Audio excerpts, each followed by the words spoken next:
In this lecture, we are going to discuss what personas are and how to use them in order to design and develop better user experiences for mobile apps. Personas, what are personas in the first place? Well, they are kind of imaginary people who have their age, occupations, gender, interests, goals, frustrations, and etc.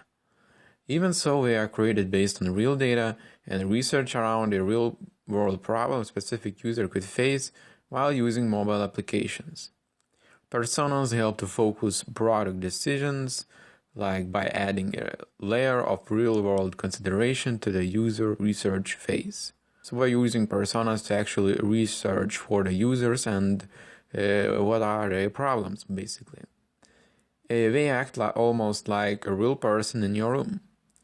And let's not be creepy, but when making essential decisions while creating a product. This is the information you will need to come up with the best personas for your product, as we will discuss almost each of them further in this lecture. So here's a kind of short list of what kind of information you probably want to include in your persona research, and your persona description, and it is a person's goals on your product, person's motivations for using it, current pain points or frustrations, some demographic data such as age, location, and sex, and probably you would want to include kind of a quote that captures their attitude in general or towards the actual product, a person's technical ability along with which devices they use and how often, other brands or websites or apps they may like, and a picture of user persona. Okay, now let's take a deeper look into how to design and create personas.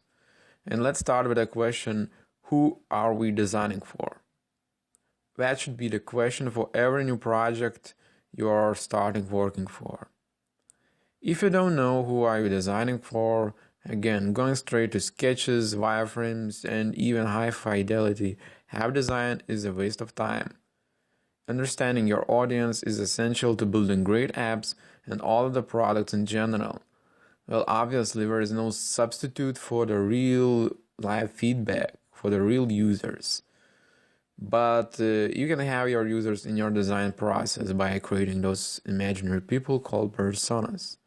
Sometimes real-life users aren't practical and applicable for your design process because, well, you don't have enough money or resources to talk with the potential users, client, customer for your app in our case.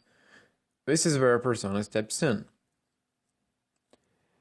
As I said before in this lecture, persona is a fictitious person created as a replacement for your real-life users. Personas are based on your research and knowledge of users.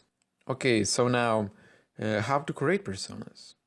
Of course, you can create them out of your imagination, but personas should be replicated by real-world users with the real-world problems for your app. Firstly, you need to determine what are users' goals and motivations of using your app. What exact tasks constitute successful use of your app? For example, Behance app. Users who are not uploading their works in this platform may use it for searching for inspiration designs for their next project, or just surfing just to find great designs in general.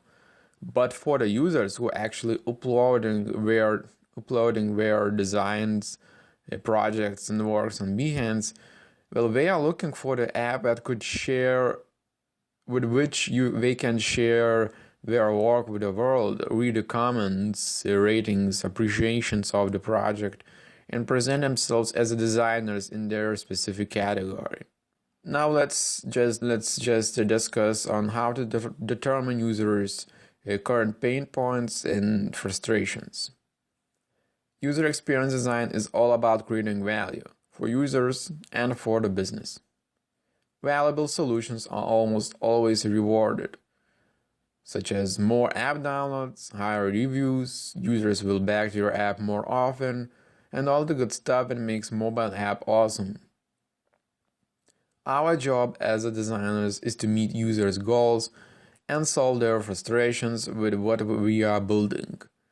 By writing user frustrations, you are creating a user model who is seeking his goal and what kind of obstacles he could have in your app. Okay, so let's go back for our previous example, which is Behance app.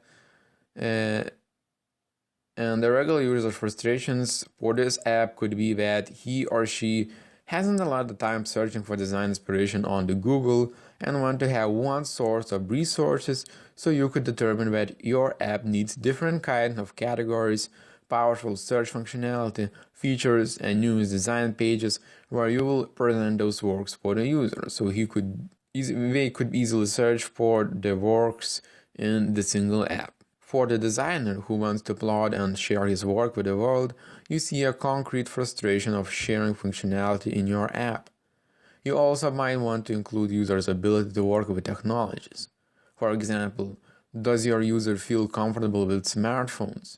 If no, you need to adjust your design needs to those people who has trouble using their phones and what kind of changes you may want to make in your app.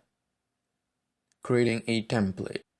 Now it's time to actually create a template of your potential user. You can grab like a Word document or even a piece of paper and just write down those questions.